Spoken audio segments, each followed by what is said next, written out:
ดีโอเคเพื่อให้ตายางและเพจที่ป้องไหม้นะมันต้านทานในอากาศดีแล้วเขาจึงตัดกกมันออกและคุณนำไปปักซ้ำหรือว่าเอาไปปลูกเป็นประเภทตาเขียวได้เลยถ้าเราเห็นได้แบบนี้ตายางและเพจที่ป้องไหม้นั้นมันจะบ่แห้งตายเด้อ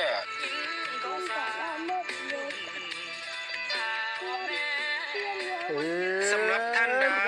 พบปัญหาใบไม้เป็นจุดเป็นด่างฉันดูซิว่าใคร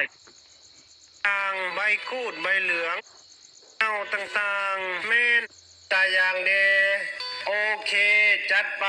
มื้อนี้ไอบี้มาสาธิตวิธีติดตายางที่ติดดีที่สุดให้เด้อก่อนอื่นเราต้องมีอุปกรณ์เส้นแทบพันยางมีดติดตายางง่ายางที่จะนำมาติดขอย้ำเด้อต้องเป็นง่าที่แตกยอดอ่อนและต้นกล้าหรือว่าต้นเบี้ยเฮาต้องแตกยอดอ่อนคือกันเวลาเฮาแก้หนังและตายางจึงลอกดีและมื้อที่เฮาติดตาต้องเลือกมื้อที่ฝนบ่ตกเด้อหลังจากเฮาแก้หนังแล้วเฮากลับมาแก้ตายางเลยตายางเฮาจะแก้สั้นแก้ยาวส่ำใดก็ได้เนาะขึ้นกับเฮามักเด้อสำคัญที่สุดคือเม็ดข้าวสารเฮาต้องแกะให้ได้และเม็ดข้าวสารต้องใหญ่สมบูรณ์ดี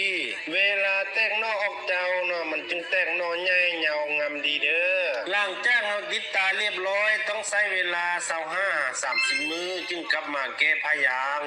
ภายหลังที่เฮาแก้ผ้ายางแล้วเฮาต้องป้าประมาณ1 อาทิตย์เพื่อให้ตายางและเพจที่ป้องไหม้เนาะมันต้านทานในอากาศดีแล้วเฮาจึงตัดกกมันออกและคุณนำไปปักซ้ำหรือว่าเอาไปปลูกเป็นประเภทตาเขียวได้เลยถ้าเฮาเห็นได้แบบนี้ตายางและเพจที่ป้องไหม้นั้นมันจะบ่